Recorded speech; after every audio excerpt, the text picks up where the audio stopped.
Il y a un autre aspect quand même très important, c'est l'aspect de la solitude et de l'isolement.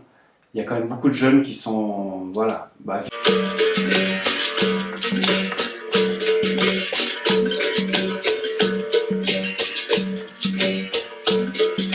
Soyez tous bienvenus au 4e épisode de la 12e saison du Parentcast. Ça, c'est un podcast sans tabou et sans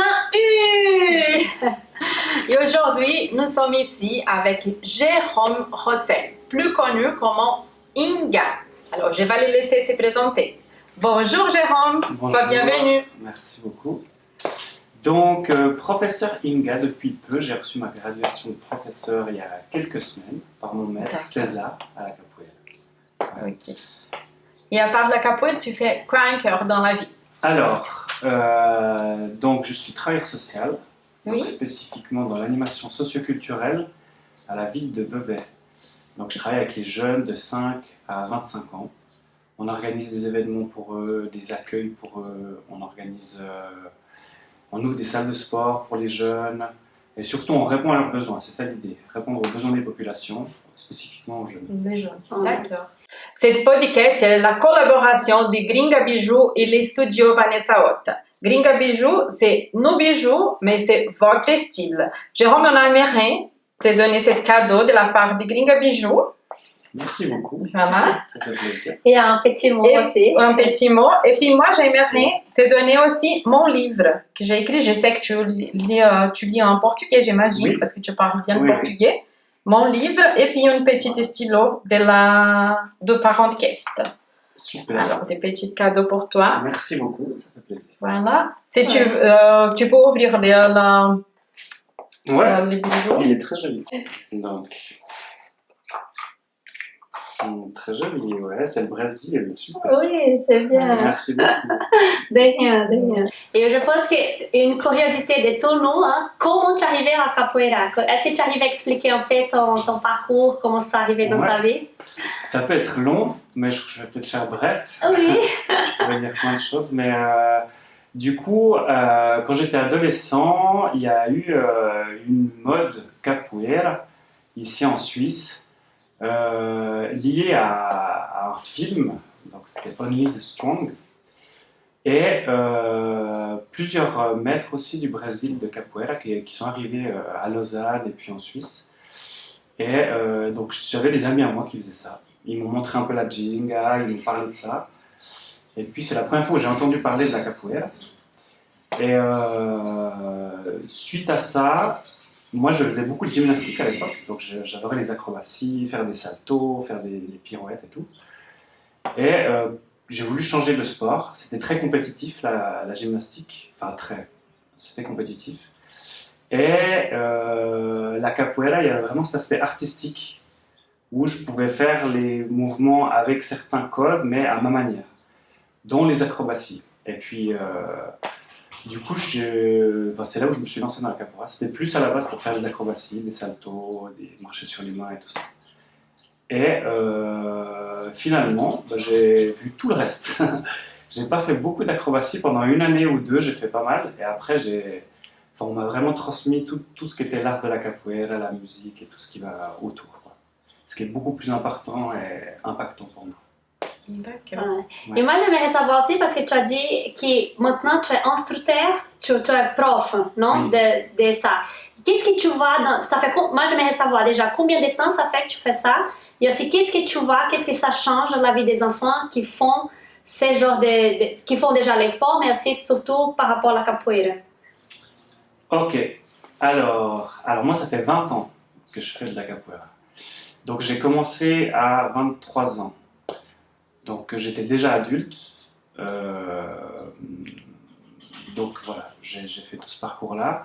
Par rapport aux enfants, donc l'idée c'est vraiment de...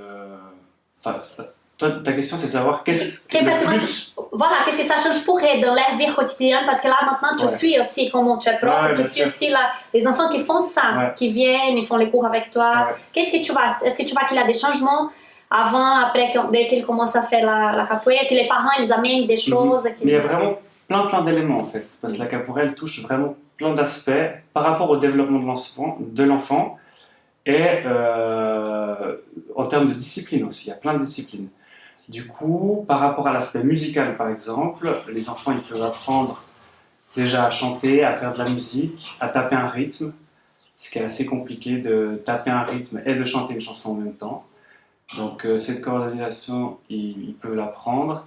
Et après, ils prennent confiance en eux pour pouvoir le faire devant les autres, en fait. C'est ça vraiment un aspect important, c'est de pouvoir chanter et d'oser chanter devant leurs camarades. Après, devant le groupe qui est présent, ça peut être les parents, la famille, et simplement dans une roda de capoeira avec plein de gens qui sont autour et puis des gens qui ne connaissent pas. Et donc se présenter déjà face à un public, ça je pense c'est vraiment un plus que les enfants développent petit à petit. Il y a tout l'aspect corporel. Donc pour les petits, la découverte de son corps, simplement les bras, les épaules, comment bouger, où sont les articulations, vraiment les basiques où ils apprennent à se découvrir, à savoir comment se déplacer dans l'espace. Donc ça c'est vraiment quand ils sont plus petits et après à développer ces aspects-là de mouvement, donc comment on peut lever la jambe, comment on peut faire une acrobatie, comment on peut faire un appui en équilibre sur les mains. Ça développe toute la musculature de l'enfant. Donc là, ça, c'est juste les aspects plus du mouvement. Et après, ce qui est très intéressant à la capoeira, c'est l'aspect du jeu. Donc, les cours, ils sont vraiment liés au jeu,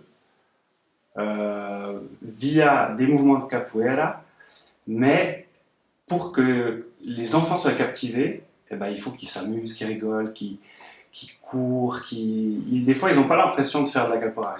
Ils s'amusent, ils savent qu'ils s'amusent, ils viennent ici, ils savent qu'ils s'amusent. Et puis, moi, j'axe justement ces jeux pour transmettre la capoeira, pour transmettre les mouvements et transmettre le jeu. Et il faut savoir que la capoeira est aussi...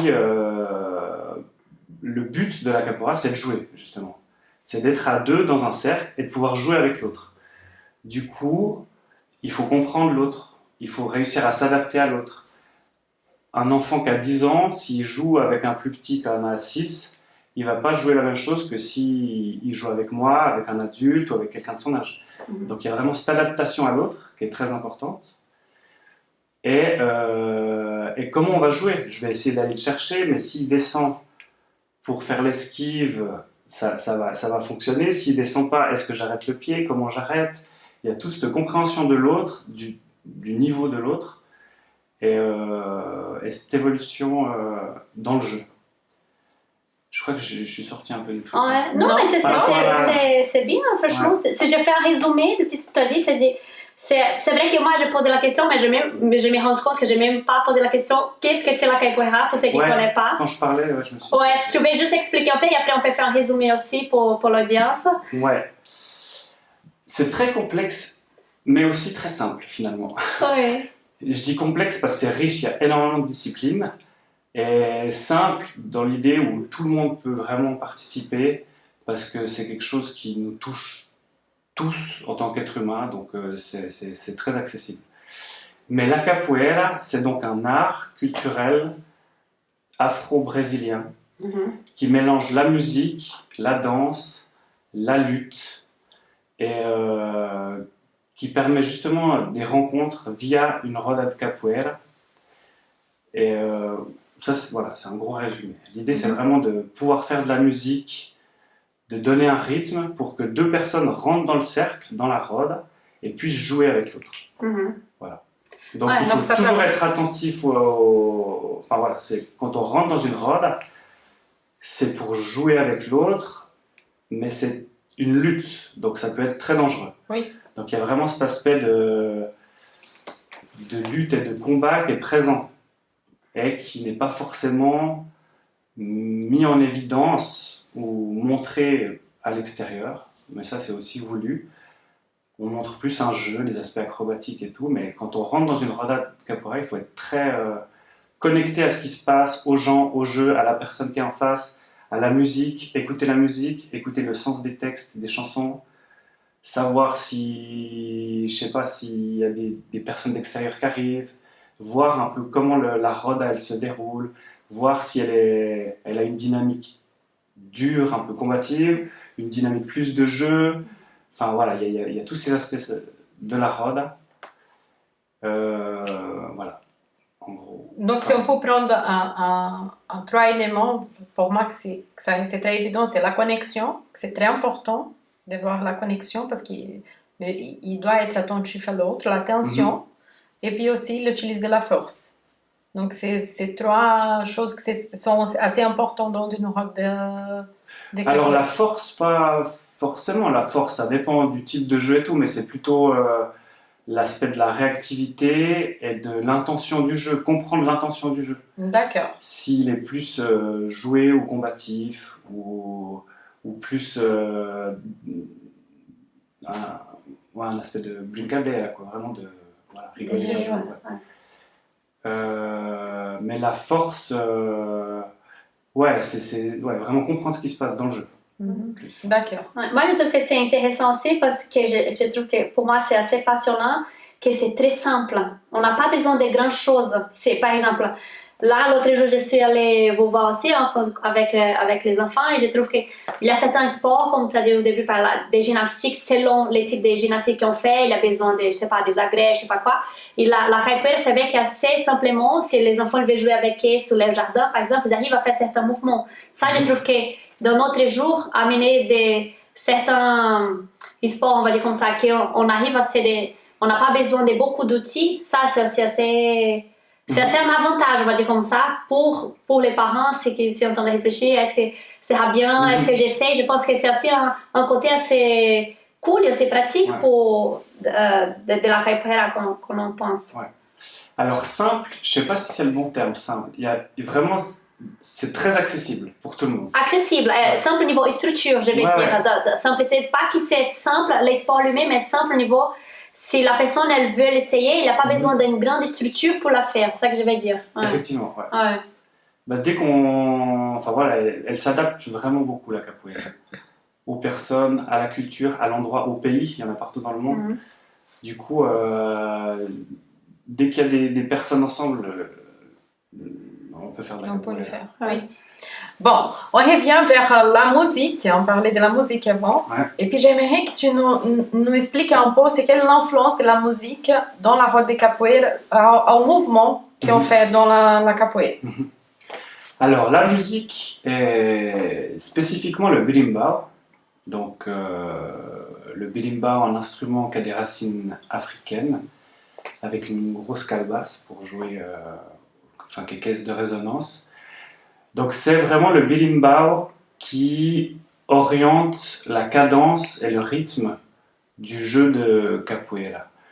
Donc la musique, elle amène vraiment à diriger la roda. Sans la musique, on ne peut pas faire de roda de capoeira. Donc c'est la musique qui va donner le rythme, qui soit rapide ou plus lent, les textes aussi, qui vont raconter une histoire, ou qui vont raconter ce qui se passe dans la roda. Chaque chanson a une signification dans la roda de capoeira. Et elle peut vraiment orienter et diriger la roda.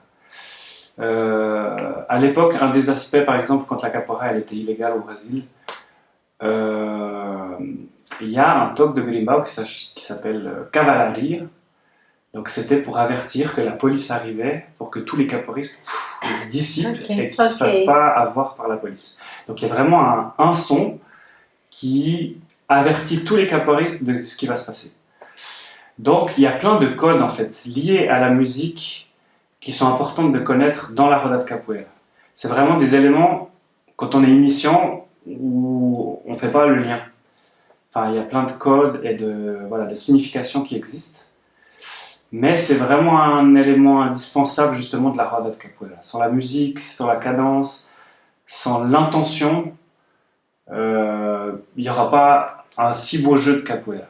C'est comme si je prends les exemples si on va dans un concert et qu'on voit un concert qui nous donne envie de sauter, de bouger, qui nous motive ou qui nous fait réfléchir. Plus il y a d'énergie et de l'intention qu'il faut avec la musique, plus ça va donner un jeu de capoeira qui sera intéressant et joli à voir, parce que les capoeiristes ils vont entendre ça, ils vont recevoir ça et ça va se transmettre dans la roda.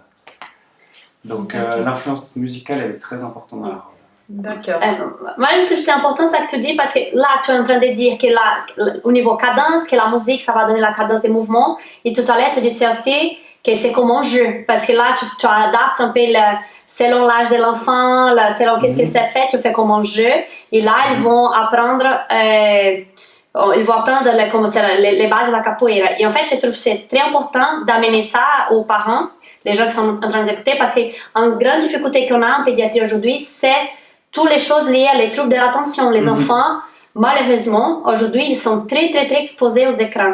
Et en fait, le fait qu'ils ont exposés aux écrans, ils sont moins stimulés, bien sûr. En fait, c'est en gros notre problème aujourd'hui, c'est que la vie, elle devient un peu ennuyante. Parce que quand on voit l'écran, tout ça, les choses, ça passe très vite. Et après, les enfants, ils n'ont pas la patience d'apprendre, de faire les choses. Et ça, c'est un peu une des choses que ça peut être lié aussi avec tout ce qui est lié à l'attention. Et on sait aussi qu'un enfant qui fait un sport, qu'il fait l'attention et qu'il écoute la musique, il va apprendre à faire les mouvements qui sont liés à ça, ça va les stimuler même à améliorer son développement à l'école.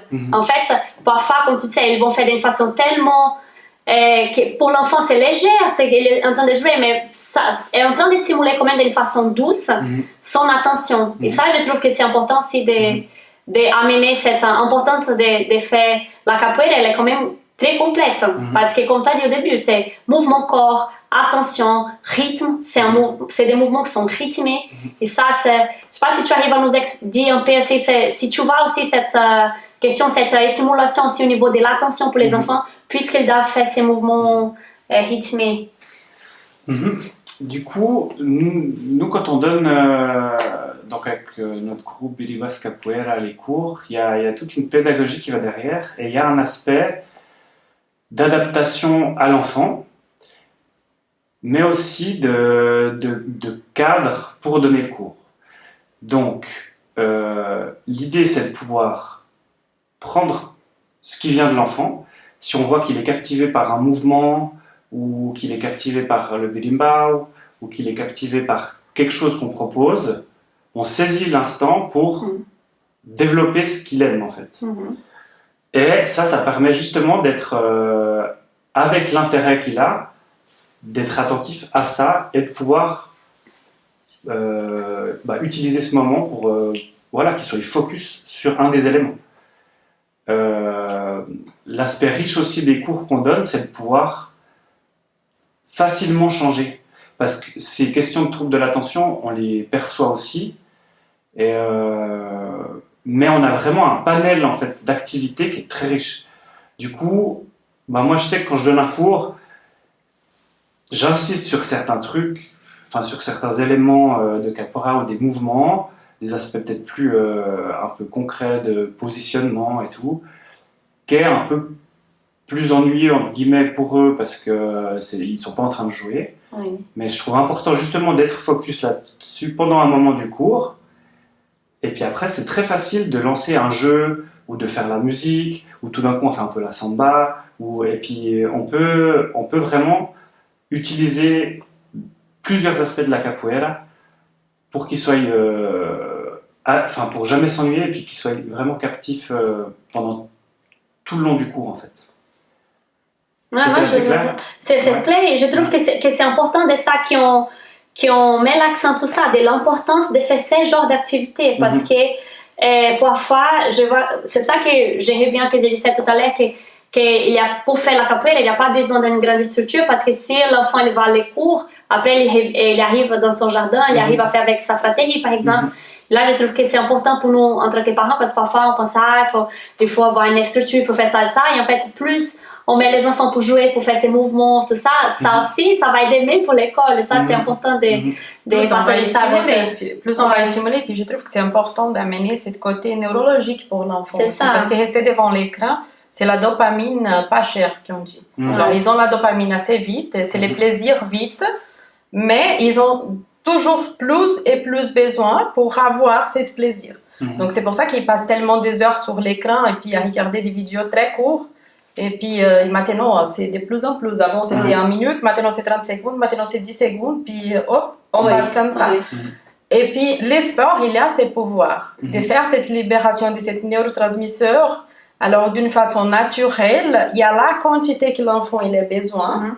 Et puis, il doit travailler pour avoir ça. Donc ça éduque aussi le cerveau. Et puis, ça va développer cet enfant neurologiquement beaucoup plus qu'un enfant qui reste devant l'écran. Donc, il faut taper sur ça. Et puis, pour moi, ça, c'est très important de taper sur ça. C'est pas seulement la capoeira, mais c'est tous les sports. C'est que les enfants, ils ont besoin de ça pour avoir un développement neurologique important pour la suite. Donc, il faut arrêter avec l'histoire de... Oui, je sais que c'est très facile de donner un téléphone pour un enfant. Une tablette. Et une tablette, les mettre devant la télé, regarder la télé, quand il est trop stressé de les donner, ça les calme tout de suite, c'est incroyable. Mais, alors, à long terme, ça va être un problème énorme pour nos enfants. Donc, les sports, pour moi, c'est quelque chose qui... Et puis, moi, je dire dans ma vie, parce que moi, j'ai dû faire énormément des efforts pour faire les sports, parce qu'on vient d'une culture où les sports, il n'est pas trop valorisé, et puis on fait carrément pas du tout. Alors, même à l'école, on fait carrément pas du tout. Et puis, donc, c'était une éducation pour moi, et puis, mais on voit à long terme les bénéfices de tout ça. Et puis, la capoeira, c'est comment Amanda, elle a amené les termes simples, mais c'est parce qu'on arrive à mettre plusieurs choses dans une seule sport. Et puis, surtout au niveau structure, que tu arrives à faire facilement, que je pense que c'est ça aussi parfois que les parents craignent. Ah, mais comme je vais faire les sports, je sais pas, il faut acheter ça. Non, comme, là, la capoeira, là, ils ont les habits pour les cours, mais si l'enfant veut jouer à la maison, il fait ça, il arrive à le faire, il arrive à reproduire pas mal de choses, pas besoin forcément d'avoir tous les instruments, tu vois, parce qu'il y a des gens qui disent, ah, mais je dois acheter un instrument pour mon enfant, je sais pas, ça, et en fait, non, d'une façon qui, avec les structures qu'on a déjà, on arrive déjà à mettre certaines bases, ça, je pense que c'est important. Mais si je juste profite aussi, on fait une parenthèse là, au niveau neurodéveloppement, à un moment donné, tu as dit, il y a des moments ça peut devenir ennuyant pour l'enfant, qu'on va continuer sur cette tâche. Et en fait, aujourd'hui, on sait que, par exemple, là, on parlait d'écran. Pendant l'écran, quand on change tellement vite l'image, on libère la dopamine assez rapidement. Et en fait, on dit aujourd'hui, les tonus de dopamine, il est très bas. Ça veut dire que tu as besoin de tout le temps c'est comme si tu étais soif de la dopamine. Quand on fait les sports, il y a certains moments que c'est un peu ennuyant parce que je dois faire une tâche répétitive. On augmente notre tonus de dopamine. Ça veut dire que dans cette tâche, c'est dur, j'ai pas le plaisir, mais le plaisir qui va venir à la fin, il est plus haut que cette dopamine qu'elle a dit qu'elle est pas chère parce que c'est une dopamine qui elle vient, elle a un pic, mais elle a fini très rapidement. Et quand on fait les sports, comme on augmente notre tonus, c'est plus dur qu'on la libère parce qu'on va la libérer à la fin, mais elle est plus haute. C'est ça, je pense. C'est important parce que ça aussi, que ça mène à un développement plus sain pour l'enfant. Toute cette partie cérébrale. C'est parce que notre travail, c'est le travail, bien sûr, toute la partie émotionnelle, tout ça, mais les sports, ça fait partie de ce développement sain de l'enfant. Exact. Puis il y a cet aspect d'effort, justement. Le fait de travailler un mouvement et de le répéter et de faire un effort, ça amène, comme tu dis, ce plaisir à la fin d'y arriver. Mais après, il y a cette répétition et ce travail, ça devient aussi un plaisir, en fait. Le plaisir de faire un effort pour réussir à atteindre un objectif et de développer des mouvements. Je le vois par rapport aux acrobaties, par exemple. Les enfants, ils adorent faire les acrobaties, mais c'est vrai qu'au début, ils n'y arrivent pas. Mais dès qu'ils commencent à voir une réussite, après, ils font ça tout le temps. Tu peux faire ça dans le jardin, ou faire la pièce droite, faire la roue. Enfin, on voit tout le temps des enfants qui font ça. Et ça, c'est vraiment un plus, quoi, de pouvoir développer ça. Et cette fierté aussi, moi, j'ai réussi. Comme tu as dit, moi, j'arrivais pas au début, maintenant, j'arrive. Regarde maman, regarde papa, qu'est-ce que tu arrives à faire. Ça, c'est bien, c'est des bons stimuli. Oui, et puis aussi de faire l'enfant et connaître son corps. Ça, je trouve que c'est quelque chose que la capoeira l'amène d'une façon très important pour l'enfant, c'est qu'il connaît son corps, il connaît sa force, il connaît les mouvements, il commence à connaître ses limites. et puis il dépasse ses limites aussi. Donc ça, c'est vraiment quelque chose d'important. Et puis aujourd'hui, le jour d'aujourd'hui, c'est important que les enfants ils connaissent ses cœurs, de savoir ses limites, parce que ça amène une base aussi pour que l'enfant il arrive à avoir une communication plus claire avec le monde ailleurs. Alors de dire non, oui, alors ça je supporte, ça non. Ça me fait mal, ou ça, alors donc, ça c'est important, c'est vraiment, et moi je parle là comme maman, parce que mon fils il fait la capoeira avec Jérôme, et puis je vois ça clair, que ça amène une connaissance du cœur de l'enfant, et puis il commence à connaître ses limites, il sait jusqu'à où il peut y aller, et puis il essaye aussi de dépasser, il essaye d'aller un peu plus, mais ça amène énormément cette connaissance et puis cette communication claire avec le monde. Non, alors oui, des choses pas ici tu peux venir, ou non, tu peux pas avancer. Donc ça, je trouve que c'est vraiment important pour la capoeira. Jérôme, tu nous as parlé un peu de la capoeira, on voit que c'est ta passion. Oui. Et puis, mais j'aimerais aussi que tu nous parles un tout petit peu de ton travail avec la jeunesse dans la commune de VV. Comment exactement ça se passe? C'est à travers des événements, des accueils, des aides financières, je ne sais pas. Alors, comment ça se passe exactement? Alors, l'idée c'est de pouvoir, en tant qu'animateur socioculturel, pouvoir répondre aux besoins des populations. Et nous, c'est les jeunes. Du coup, un de leurs besoins principal, surtout la période hivernale, quand il fait un peu plus froid, c'est un lieu de rencontre en fait. D'avoir un peu une deuxième maison entre guillemets où ils se sentent chez eux, en sécurité, mais ils ne sont pas avec les parents. Et du coup, on ouvre des accueils pour les jeunes où ils peuvent venir et puis après, suivant ce qu'ils ont envie, on fait avec eux. L'idée c'est de faire vraiment avec. Donc s'ils ont envie de faire certains jeux, des jeux de société, on fait des repas, ils aiment bien faire des goûters, donc on apprend à cuisiner, ça peut être de la capoeira, moi je peux aussi proposer, on le fait peu mais ça peut, enfin voilà, ils peuvent simplement être assis et puis discuter, il y en a beaucoup qui aiment la musique, écouter de la musique et danser aussi, donc voilà, c'est un lieu, un espace pour eux, donc ça c'est un lieu de rencontre, et le but c'est via ces lieux de rencontre, de créer du lien avec eux, que eux ils soient en confiance avec nous, et après on peut passer plutôt des adolescents, donc préadolescents et adolescents, et quand on a un bon lien avec eux, puis qu'eux ils se sentent en confiance et à l'aise, on peut parler de discussions peut-être plus intimes, faire de la prévention sur des questions de sexualité, sur des questions sociétales, sur la question des réseaux. On a fait récemment justement un atelier sur les écrans. Donc, une fois qu'on est en confiance, on peut créer vraiment des projets avec eux suivant leurs intérêts, leurs envies. Donc ça, c'est le type de lieu, et puis c'est ça que ça amène avec la jeunesse. Et sinon, il y a des aspects autres où on va dans les quartiers pour rencontrer plutôt les familles et les plus petits. Donc là, on va plutôt sur leur terrain pour aussi créer du lien, créer des animations avec eux. On peut organiser des événements spécifiques ou simplement être là au quotidien avec des jeux et puis préparer des goûters, puis préparer Enfin voilà, on peut discuter comme ça avec les parents, connaître les parents et l'enfant et faire ce lien-là. On fait aussi des accueils en salle de sport. On ouvre les salles de sport à Vevey. Donc c'est libre et puis les jeunes ils peuvent venir. Et puis après, il y a tout un aspect de cadre et justement de limite à poser avec les jeunes. Quand ils viennent, ils voient qu'ils peuvent, qu'ils sont assez libres de faire plein d'activités, mais du coup, des fois, ils veulent faire tout et n'importe quoi, donc il y a un cadre qui est important à poser pour qu'ils puissent se développer dans ces espaces-là.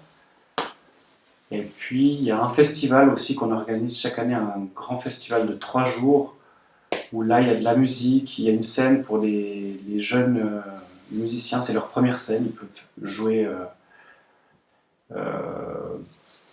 faire leur première scène pour ceux qui font de la musique. Il y a plein d'animations pour les familles. Enfin, voilà, c'est 3 jours de festival au mois de mai qu'on organise aussi. D'accord. Ça, c'est les principales animations qu'on organise avec les jeunes. Mais après, c'est un métier assez large et assez ouvert. D'accord. Bon, Alors, tu parlais un tout petit peu de ton travail avec la jeunesse, et puis j'imagine qu'il y a énormément de défis, ou quelques défis avec ces adolescents, surtout parce que la Suisse, on sait, c'est un pays qui est très riche en culture, donc c'est plusieurs cultures tous ensemble, ça peut être déjà un défi. Et puis les adolescents, qui c'est les chevaux debout pour les parents. Alors, effectivement, il y a plusieurs aspects. On en avait déjà parlé un peu avant, mais l'aspect des écrans, il est quand même très présent. Dans les accueils qu'on fait, on leur laisse les écrans aussi. Sinon, je pense qu'ils ne viendraient simplement pas s'ils avaient plus leur téléphone. Et durant l'accueil, on doit toujours gérer ces questions-là avec eux. Ce qui est intéressant, c'est que on peut quand même on essaie de lancer le dialogue. Donc, qu'est-ce qu'ils regardent? Pourquoi tu regardes ça? Qu'est-ce que tu as appris? Des fois, je les vois pendant 5-10 minutes à swiper. Puis après, je lui dis, vas-y, pause. Maintenant, qu'est-ce que tu as mémorisé? Qu'est-ce que tu as retenu de tout ça? Il n'y a pas grand-chose. Ou peut-être une blague ou un truc. Donc, la question du téléphone, c'est vraiment un challenge qui est assez présent au quotidien.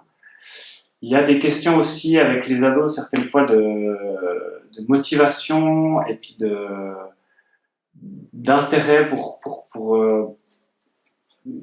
ça peut être la culture ou des disciplines ou du sport qu'ils n'ont pas forcément en fait. Et du coup, réussir à les motiver, à les amener à faire des choses. Nous, on part toujours des aspects participatifs. Donc, qu'est-ce que vous voulez faire? Et on remarque que c'est les mêmes choses qui ressortent à chaque fois. Alors, il y a les aspects de la nourriture, ça marche toujours, faire des repas, et certaines activités fun. Du coup, on est obligé d'être un peu source de propositions, justement, pour qu'ils découvrent des nouvelles choses, pour qu'ils fassent des jeux, pour qu'ils fassent des activités, et puis qu'ils se motivent. Et en fait, on remarque qu'en participant un peu, après, ils y vont, puis ils aiment bien, en fait. Mais il faut juste leur donner un peu à manger, un peu de la matière, pour qu'ils prennent le truc. Donc, réussir à les motiver à tout ça. Il y a les questions, ça c'est vraiment des questions qu'on pose aux ados, peut-être trop tôt aussi, où on les laisse pas le temps de la réflexion, mais sur, qu'est-ce qu'ils veulent faire dans la vie, quel sera leur futur métier. Puis ça, c'est tout un pan qui vient de l'école, et puis nous on en parle aussi avec eux, mais qui est lourd quand on a 14 ans, 15 ans, décider ce qu'on va faire toute sa vie. Puis en plus, c'est plus d'actualité. On sait qu'aujourd'hui, on fait tous 5 ou 6 métiers différents. Mais ça, c'est aussi un des gros challenges. Essayer de leur faire comprendre qu'ils ont quand même des choix à faire importants, mais qu'ils ont le temps de se découvrir, d'apprendre, de faire des expériences et peut-être de changer plus tard, quoi. D'accord. C'est les premiers qui me sont venus en tête. Je pense qu'il y a vraiment, il y a un autre aspect quand même très important, c'est l'aspect de la solitude et de l'isolement. Il y a quand même beaucoup de jeunes qui sont, via les écrans aussi, mais qui restent à la maison ou qui sont isolés. Et nous, l'objectif, c'est vraiment de rassembler, de regrouper des gens, de créer des liens, d'être ensemble. Donc ça, c'est un des challenges importants aussi. Oui. Bon, je pense aussi que dans l'adolescence, il y a déjà ce mouvement naturel de l'être humain, de la solitude, de s'isoler pendant l'adolescence. Ça, c'est un mouvement naturel de l'être humain. Mais alors, c'est bien que tu nous amènes ça, parce que je trouve que c'est aussi, pour les parents, ils doivent observer, parce qu'au bout d'un moment, ça peut être dangereux. Il y a jusqu'à un point, c'est normal, mais quand ça dépasse ce point-là, alors ça peut être dangereux. Et puis là, on vient vers les enfants avec les maladies psychiques, la dépression, les envies de suicide, enfin, on rentre dans plein de choses. Donc ça, c'est vraiment un drapeau rouge pour les parents. Il faut rester alerte, il faut regarder, il faut observer, parce que c'est normal que les enfants s'isolent pendant cet âge de l'adolescence. Ça, c'est naturel, mais il y a aussi un moment si c'est trop, si c'est un enfant qui ne socialise pas du tout, qu'il n'a pas de copains, qu'il n'a pas envie de sortir avec ses copains une fois ou l'autre, qui vient jamais, par exemple, manger à table avec la famille, alors là, il faut commencer à se poser des questions, parce qu'il y a quelque chose qui ne va pas. Donc ça, c'est vraiment bien, et puis je trouve que dans ton travail, c'est cool, parce que ça, j'imagine que c'est bien observé. des dons, d'identifier ces enfants qui peut-être ils ont un peu plus d'attention que les autres. Et puis, c'est un monde vraiment entre les adolescents et puis les petits, c'est deux mondes complètement différents. Et puis, mais avec les petits, je pense que c'est plutôt les cadres, la discipline pour qu'ils arrivent à poursuivre. Alors, comment tu fais pour donner cette cadre, mettre les enfants dans ces règles, dans la capoeira par exemple? Alors, il y a un aspect que je voulais aussi aborder par rapport à la capoeira, d'intention dans le jeu, quand on joue, quelle intention on donne pour faire un jeu, pour que ce soit un jeu intéressant ou captivant, pour que l'autre il esquive ou il fasse un truc, il faut donner l'intention pour il va se passer un truc, il faut que j'esquive, il faut que je fasse... Et du coup, je pense que pour poser un bon cadre, il faut déjà être droit dans ses baskets, faut dire l'expression, et puis être sûr de soi, et donner l'intention nécessaire, l'intention qu'il faut au moment approprié. Donc, certaines fois, pour poser le cadre, il suffit de changer d'activité. Si on voit que ça part ou que qui court dans tous les sens, il suffit de les couper. Ah, les enfants, venez ici, ils reviennent, puis ils me connaissent, donc ils reviennent vers moi. On fait un autre truc, et puis tout ce qui était en train de se passer, qui partait un petit peu n'importe comment, c'est déjà esquivé un peu, mais ils viennent, et puis on fait un autre chose. Donc ça, c'est une des manières de poser le cadre. Et après, je parlais d'intention sur le ton de la voix, en fait. Donc il y a vraiment des moments où s'il y a quelque chose qui ne vaut pas, il faut se mettre à la hauteur de l'enfant et lui dire clairement et efficacement avec un ton ferme, ça tu peux pas faire. Là tu as passé la limite. Et en règle générale, ils en ont conscience en fait. Ils savent très bien les enfants jusqu'où ils peuvent aller ou pas. Il faut juste qu'on le dire de manière ferme et puis ils se recadrent directement. Donc l'intention et le ton qui est pris avec l'enfant est très important. Et pour gérer le groupe, il y a aussi cette dynamique-là. Donc, il y a des moments où je vais rigoler ou chanter, puis tout d'un coup, ils vont tous me regarder parce qu'il y a un truc qui se passe et tout, puis ils vont être curieux de ça, et puis ça va reposer aussi un cadre. Et puis après, il y a simplement les règles de base de respect, de politesse, qu'il faut répéter. Tous ceux qui viennent à la capoeira, ils savent qu'il faut dire bonjour, qu'il faut dire au revoir. Quand ils viennent s'asseoir au même endroit. Au début, on commence à discuter ensemble, comment ça va, on fait un échange. Il y a des règles de base. Il y a un endroit où ils peuvent pas aller parce que c'est un peu dangereux. Toutes ces règles, ils les connaissent, ils savent qu'il faut faire ça, ça, ça. Donc, pour poser le cadre, une fois que les règles elles sont posées, je leur pose des questions en fait. En les questionnant, ils savent. T'as le droit de faire ça? Ils savent déjà. Du coup, ils reviennent. D'accord. Ils savent déjà le cadre, ils savent les règles, donc je les questionne et puis ils reviennent vers moi parce qu'ils savent très bien qu'ils ont passé la limite. D'accord. Ouais. Et ça, c'est intéressant parce que, alors là, on rentre dans le travail des émotions. On travaille les émotions de l'enfant à ce moment-là. Et ça, c'est un travail que les parents ils font à la maison, ils doivent faire à la maison, mais quand ils sont là, quand on a dit les tons de voix. Alors, ça les démontre, alors sans qu'ils se sont menacés, mais il sait que ça va pas, il sait que je suis pas content. Et puis, lui, il comprend aussi qu'il a ce droit de dire je suis pas content, alors à travers sa voix. Et puis, sans manquer de respect avec l'autre. Donc, ça, c'est vraiment quelque chose de très, pour moi, c'est vraiment touchant parce que ça travaille énormément les émotions de ces enfants. Alors, de dire je suis content, je suis pas content, alors je suis triste, non, là, je suis fâchée, j'ai fait une bêtise, je dois m'excuser. Alors, donc, ça travaille vraiment l'interne de l'enfant. Donc, c'est une continuation pour les parents qui ont cette difficulté avec l'enfant à la maison parce que, alors, quand on parle de parentalité consciente, les gens, ils pensent qu'on doit toujours dire oui à cet enfant. Et puis, dans la parentalité consciente, on dit que quand plus l'enfant, il a des cadres, plus ils se sont aimés. Alors, un enfant qui n'a pas les cadres, il trouve que ses parents, ils l'aiment pas. Il comprend l'amour dans les cadres. Alors, quand les parents ils lui donnent des limites, il sait qu'il est aimé. Mais dans la parentalité consciente, malheureusement, il y a cette côté que les gens ils pensent que, alors, si je dois faire une parentalité consciente, positive, alors je dois toujours dire oui. Alors, je dois toujours être content, je dois toujours être bien. Et c'est pas comme ça. C'est pas ça. Et montrer les émotions à cet enfant, c'est très important parce que c'est comme ça qu'ils vont apprendre. Ils vont pas apprendre quand je dirai à lui non, je suis fâchée puis je veux pas te parler mais j'écris. Attends, tu cries, mais t'es fâchée. Alors qu'est-ce qui est en train de se passer? Je sais pas très bien. Alors et quand on montre à nos enfants, je suis pas bien. Et puis à travers du ton de voix, l'enfant il comprend beaucoup plus vite. Il arrive à appliquer ça dehors de la maison.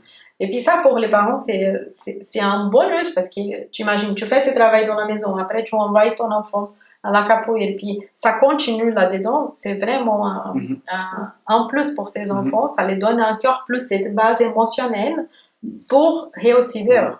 Ouais, moi, je pense que, juste pour finir ça, que Christian dit, c'est maintenant, il y a un grand mélange, on va dire comme ça, beaucoup de malentendus parce que les gens l'interprètent avoir un cadre, avoir des limites comme soit un manque de respect, soit comme une rigidité. Ça veut dire, si je donne un cadre à mon enfant, si je mets des limites, c'est trop rigide. C'est une éducation rigide. Et en fait, moi, j'aime bien comme tu as dit. Déjà, tu poses des questions, ça veut dire, est-ce que tu as le droit de faire? Ça veut dire, tu donnes le droit de l'enfant de faire une réflexion, ça c'est bien. Et aussi, tu mets à l'auteur de l'enfant, comme tu as dit, c'est ferme, c'est pas en train de crier, non, ferme, écoute, on vient de parler, tu n'as pas le droit, tu as tapé ton collègue, on peut pas faire ça. Et comme Chris avait dit, là, le fait d'avoir un cadre dans les limites, c'est aussi la question de la sécurité. Moi, je me sens sécure, l'enfant se sent sécure si on a un cadre. Je sais jusqu'à où je peux y aller. C'est le contraire que là, beaucoup de gens pensent. Les gens pensent avoir un cadre, c'est un manque d'esprit. Non, si tu as un cadre, l'enfant il se sent respecté parce que s'il commence à voir trop, il peut tout faire et il n'a pas de limites. L'enfant lui dit, oui, mais personne ne me dit qu'est-ce que je dois faire. Si on pense en cerveau immature qui est en train d'être développé, il a besoin de ça, il a besoin de dire, tu payes jusqu'ici, tu peux faire ça. Bien sûr, il a cette discussion, il a plusieurs branches, parce que là, on peut parler des croyances, tout ça, mais c'est important de mettre l'accent sur ça, l'importance je trouve que c'est génial dans le sport, dans la capoeira, c'est la question cadre, c'est discipline. Tu as les règles, tu respectes, comme tu dis tout à l'heure, tu respectes les mouvements de ton copain, tu dois attendre ton copain, tu dois attendre les mouvements des camarades. Comme ça, tu apprends déjà depuis petit à respecter l'autre, parce que le respect, ça, c'est important pour notre vie en société. Et je pense que c'est ça. C'est bien que notre société a pris conscience que taper, c'était pas bien, de crier, c'était pas bien. Et là, la plupart des parents, avec des très bonnes intentions, ils veulent faire bien. Et parfois, un parent qui met pas de limites claires, il veut pas faire mal. C'est juste qu'il sait pas comment faire des sorties de l'extrême, agressivité, manque de respect. Maintenant, quand je peux respecter mon enfant, quand je peux être accueillant comme tu as dit, mais un cadre, c'est aussi le respect parce que tu respectes, tu te mets les limites à toi aussi. Parce que si un enfant qui n'a pas de limites est en train de manquer de respect avec ses parents tout le temps, ça veut dire que toi, tu n'es même pas en train de s'auto-respecter, on va dire comme ça. Et je trouve que c'est important que tu as amené. On va amener un exemple plus concret. Alors, on imagine que moi, je suis dans une grosse ville où les gens ne respectent pas les signaux de la route. Alors, ils marchent à gauche, à droite. Il y a celui-là qui crie, qui vole. Alors, moi, je ne suis pas en sécurité là. J'ai peur. Ouais. Alors, c'est comme ça que moi, je vais me sentir si je suis dans une ville comme ça. Par contre, si je suis dans une ville où les gens, ils respectent ils traversent le passage des piétons, la voiture, elle respecte les signaux. Alors, la police, elle est là en train de faire son travail. Les gens, ils se respectent. Moi, je me sens en sécurité. C'est exactement la même chose pour les enfants. Alors, quand ils n'ont pas ces cadres, ils se sentent comme dans une grosse ville avec plein de choses. Donc, là, il doit se battre, il doit se défendre parce qu'il comprend, je dois survivre. Je suis sur le mode survivre. Alors, donc, il doit se battre. Et c'est là que ils commencent les conflits. Parce qu'ils ne voient plus les parents comme un point de sécurité. Ils voient les parents comme un adversaire. Je dois me battre contre. Parce que moi, je dois me défendre de la vie. Je n'ai pas quelqu'un pour me donner cette sécurité. Donc, les cadres ils fonctionnent vraiment comme les lois dans une ville.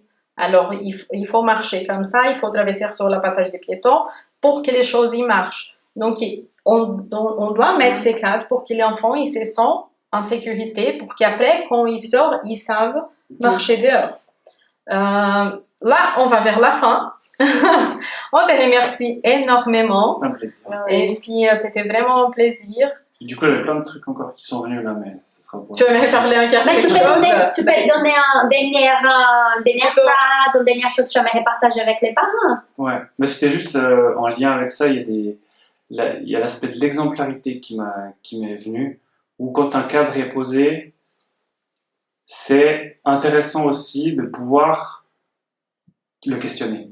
Pourquoi c'est comme ça? Pourquoi? Et puis si nous, en tant que professeurs et personnes de référence, on essaye au mieux d'être exemplaires pour créer une confiance avec les enfants, ils peuvent leur questionner, être en confiance de leur questionner, et nous, on peut aussi certaines fois dire qu'on ne sait pas, quoi. Des fois, on a peur parce que je suis le professeur, il faut que je sache tout. Mais c'est pas le cas. Des fois, je peux aussi être en doute, je peux aussi, et puis il faut qu'ils soient en confiance pour pouvoir me poser des questions sur le cadre aussi. Avoir une ouverture, c'est ça, te dire. Ça, je trouve que c'est ça, un chemin de communication. Adapter. Ouais.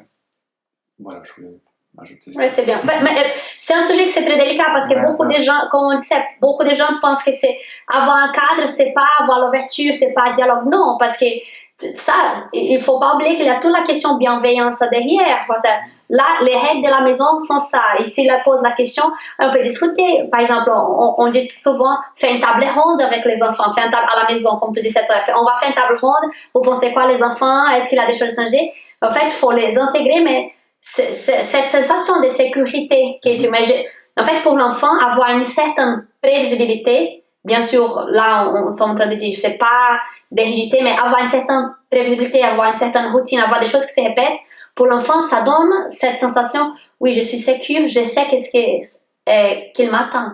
Ça, c'est important de dire, parce que c'est vrai, si on n'a jamais des choses qui se répètent, si on n'a jamais des routines, si on n'a jamais pas des limites, comment il va savoir que ça va l'être, comment il va dire comment il doit se porter, c'est très dur pour un enfant, en fait. Oui, ils se sont complètement perdus dans ça. Et puis, il faut bien dire qu'il faut adapter toujours ces dialogues à l'âge de l'enfant. Et puis, les donner les choix aussi par rapport à son âge. On ne va pas donner les choix d'un enfant de 12 ans de choisir qu'est-ce qu'il veut manger, parce qu'il ne connaît pas la nutrition. Alors, c'est moi que je connais, je sais qu'est-ce que c'est bien pour lui. Après, il commence à développer, il dit ça j'aime pas. Alors, mais il faut aussi adapter par rapport à l'âge des enfants, parce que quand on pense aussi de discuter, alors tout de suite, alors l'enfant il décide. Non, c'est pas comme ça. Alors, par rapport à l'âge de l'enfant, c'est différent de discuter avec un adolescent. On a plutôt le droit de lui dire, ouais, tu aimes bien manger les haricots, tu préfères le riz. Alors, non, je préfère plutôt les haricots. Ok, tout va bien, alors tu peux manger les haricots. Alors, par contre, un enfant de 1-12 ans, c'est hors question. Ah ouais. Bon, alors j'aimerais laisser un dernier message. Et puis, comment on peut te trouver? Si ses parents ils aimeraient alors inscrire ses enfants à la capoeira, alors je pense que pour les adolescents, c'est plutôt les adolescents de la communauté VV qui peuvent te retrouver au centre. Mais oui, alors par rapport à mon travail, oui. Par rapport à après, par rapport à la capoeira, si je voulais laisser un dernier message, c'est un peu cette idée d'accessibilité et de facilité, en fait, dans le sens où j'entends souvent en fait des gens qui disent ouais c'est trop compliqué la capoeira, il faut savoir faire des saltos, il faut être souple, il faut ci, il faut ça. Alors tout ça c'est des choses qu'on développe et puis après il y a des gens qui deviennent très bons là-dedans. Mais à la base, si on arrive à se déplacer, à faire un peu des mouvements, on peut venir. Même des personnes en situation de handicap, ils peuvent faire de la capoeira, elles peuvent jouer du berimbau, elles peuvent chanter, elles peuvent participer à la roda. Donc il y a vraiment cette idée d'accessibilité, c'est vraiment accessible à tout le monde, à tous les âges, et assez facile de débuter en fait. Et puis après, pour nous retrouver, donc nous on a un site internet, c'est le site biribascapoeira.com, avec toutes les informations du groupe, avec l'histoire de la capoeira, l'histoire du groupe, avec tous les cours. Moi à Vevey, donc il y a des cours tous les lundis et les mercredis. Donc par rapport à Instagram, c'est biribascapoeira.vevey. Et donc mon maître César est à Lausanne depuis 20 ans. Et donc il y a vraiment des cours dans plein d'endroits, à la Sala, au centre de Lausanne, il y a Bussigny, il y en a beaucoup, à Lutry, il y a la maison de quartier Sougar aussi, ça c'est la contramestra Viola qui donne des cours là-bas. Donc voilà, on est plusieurs personnes dans le groupe à donner des cours dans la région, avec toutes les informations sur le site internet. Voilà pour les éléments principaux, je crois que j'ai tout dit. Ouais, je pense que c'est aussi, moi si je me permets de donner une dernière phrase aux parents, c'est de se permettre de connaître la capoeira parce que c'est très riche. On a parlé ici de développement social, l'attention, la partie des rythmes, de la musique. La capoeira, c'est très riche parce qu'elle arrive à porter, à stimuler plusieurs parties de notre corps, de notre tête, tout ça. Et je pense que c'est assez important de dire ça aux parents, de se permettre d'essayer avec ses enfants. Et si je peux ajouter, je ne connais pas d'autres disciplines autant complètes. C'est juste. Alors je défends un peu ce que j'aime. Oui. Mais en vrai, des disciplines où il y a la musique, le sport, les acrobaties, la danse, la lutte, j'en connais pas d'autres. Oui, c'est très complet. Oui, c'est très complet, oui. Et puis en plus, c'est un investissement pour notre enfant qui c'est vrai, c'est ça que tu as dit. Alors, des fois, on a envie qu'il fait la musique, qu'il fait la lutte, qu'il fait aussi la danse. Et puis, ça, on a tout là-dedans. Donc, c'est un seul investissement pour une chose qui va développer énormément ses enfants, surtout quand ils commencent en bas âge. Donc, je trouve aussi que c'est important. Alors, il n'y a jamais un âge pour commencer, mais si on peut les introduire dedans depuis le tout petit, je trouve que c'est vraiment riche. Alors, on vous retrouve tous les derniers vendredis du mois ici chez Parentcast. Commentez, partagez et on sera là les derniers vendredis du mois. Au revoir. Au revoir.